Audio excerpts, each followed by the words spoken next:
आखिरकार मुमताज ने एक दिन अपनी सास से अपने मन की बात कह ही दी।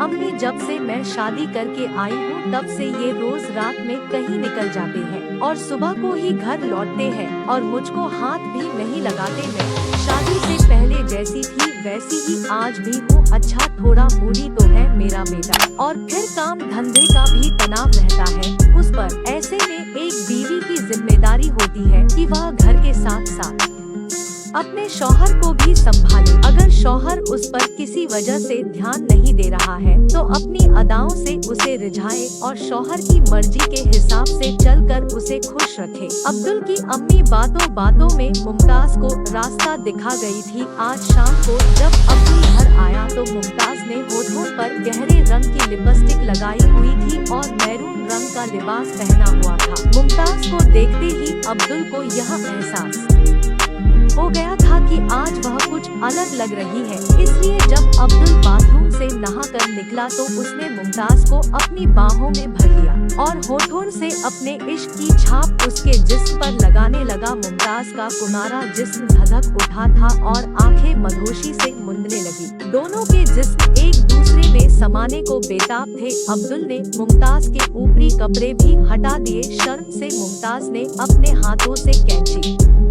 बनाकर अपने को ढक लिया, पर इस कोशिश में वह नाकाम रही क्योंकि उसके हाथों को अब्दुल ने खोल दिया था और अब हुस्न का ज्वालामुखी अब्दुल के सामने था। अब्दुल ने अपने होंठ आगे बढ़ाए पर इतने में अब्दुल का मोबाइल बज उठा। ऐसे वक्त किसी का फोन आना अब्दुल को अखर रहा था। अरे मुमताज, थोड़ा काम याद आ गया है, अभी निपटा कर आता हूँ। भला अपनी नई दुल्हन को इस तरह छोड़ कर जाता है कोई, और फिर ये इस तरह से कहाँ चले जाते हैं। गहरी सोच में पड़ गई थी मुमताज। अगली सुबह तकरीबन 9 बजे की बात है जब मुमताज अपने कमरे से बाहर आ रही थी तो उसने बरामदे में नौकरानी सबरीना और अब्दुल को एक साथ खड़े हुए देखा। वे दोनों बहुत ही धीमी आवाज में एक दूसरे से बातें कर रहे थे। उसी समय अब्दुल ने अपनी जेब से कुछ पैसे निकाले और सबरीना को दे दिए और सबरीना ने जल्दी से वे पैसे अपनी कुर्ती में रख ली। मुमताज एक पल को ठिठक गई थी। क्या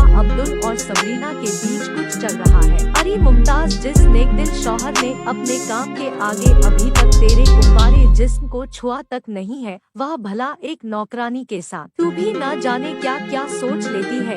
अपने सिर को पटक कर अब्दुल की तरफ मुस्कुराते हुए बढ़ गई। मुमताज एक दिन मेज पर कुछ कागजात सही करते करते एक पुरानी किताब नीचे गिर गई और उसमें से एक तस्वीर बाहर निकल गई। मुमताज की नजर उस तस्वीर पर टिकी तो हटी ही नहीं। हटती भी कैसे, यह तो उसके शौहर अब्दुल की तस्वीर है जो सिर पर सेहरा बांधे किसी और के साथ है। मतलब अब्दुल की शादी पहले भी किसी और से हो चुकी है। आंखों में आंसुओं का सैलाब लेकर मुमताज दौड़ी दौड़ी अपनी सास के पास पहुंची। अम्मी, यह क्या, यह इनके साथ कौन है? क्या ये पहले से ही शादीशुदा है? एक साथ कई सवाल मुमताज के ज़हन में घूम रहे थे। बेटी मुमताज, हमने तुमसे यह राज जरूर छिपाया है, पर यकीन मानो हमारी मंशा कुछ भी गलत नहीं थी। अब्दुल का निकाह जिस लड़की से हुआ था वह दिमागी रूप से बीमार थी। उसके घर वालों ने अपने सिर की बला टालने के लिए हमसे झूठ बोलकर अब्दुल के साथ अपनी लड़की को बांध दिया।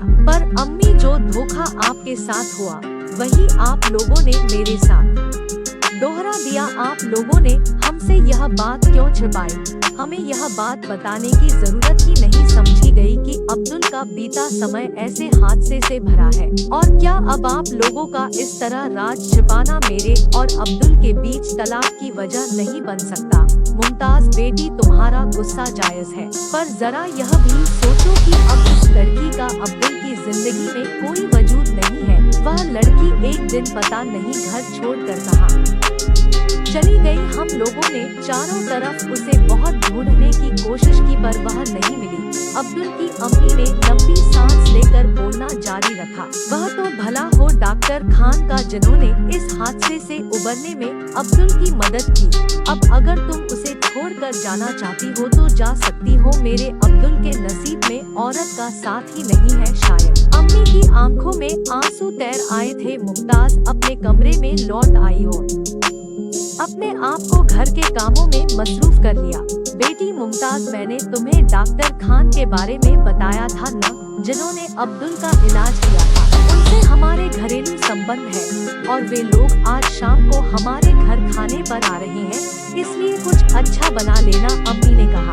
जी मैं सब संभाल लूंगी। दिन भर किचन की मेहनत के बाद शाम को खाने की मेज पर जब उसके बनाए खाने की तारीफ होने लगी तो मुमताज के दिल को सुकून मिला। अरे मुमताज, जरा हमारे साथ हुई तो बैठ लो, मिसेस खान कहते कहते उठकर किचन में आ गई थी। प्यार तो खूब करता होगा अब्दुल तुम्हें, मिसेस खान ने पूछा।